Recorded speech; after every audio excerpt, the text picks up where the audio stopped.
Friends, మీకు తెలుసా అసలు మనకి మార్కెట్లో ప్రతి వస్తువుకి ధరలు ఎందుకు పెరుగుతున్నాయి?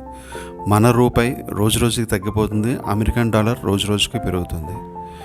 వీటి విషయాల గురించి మీరు క్లియర్గా తెలుసుకుంటే కనుక మీరు కొనే ప్రతి వస్తువు చాలా జాగ్రత్తగా చూసుకుని కొంటారండి.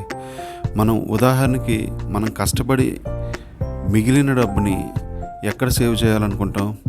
చాలామంది బంగారంపై సేవ్ చేస్తారు. బంగారంపై సేవ్ చేయడం వల్ల అది ఇతర దేశాల నుంచి కొనుగోలు చేస్తున్నాం, వాళ్ళకి ఎక్కువ లాభం ఉంటుంది. కానీ మనం సేవ్ ఏమైనా చేయాలనుకుంటే మనం మిగిలిన డబ్బుతోటి భూమి మాత్రమే కొనుక్కోవాలండి, లేదా వ్యాపారం చేసి 10 మందికి ఉపాధి కలిగించాలి. అప్పుడే మన ఇండియా రూపాయి వాల్యూ పెరుగుతుంది. మన భూమి రోజు రోజుకి ఇక్కడ ఇండస్ట్రీ పెట్టుకోవడానికి అనేక దేశాల నుంచి ఇక్కడికి వస్తున్నారు. మన భూమికి రోజు రోజుకి వాల్యూ విపరీతంగా పెరుగుతుంది. కనుక ఫ్రెండ్స్, మీకేమైనా పెట్టుబడి పెట్టాలి అనుకుంటే మీ దగ్గర మిగిలిన డబ్బుతోటి భూమిపై మాత్రమే పెట్టుబడి పెట్టండి. బంగారంపై పెట్టుబడి పెట్టడం వల్ల బంగారం మనం విదేశాల నుంచి కొనుగోలు చేస్తున్నాం కనుక దానివల్ల మనకి విదేశీయులు లాభం పొందుతారు తప్ప మనకి ఎటువంటి లాభం ఉండదు. మన రూపాయి రోజు రోజుకి డౌన్ అయిపోతూ ఉంటుంది. మన ఇన్వెస్ట్మెంట్ భద్రంగా ఉండాలి.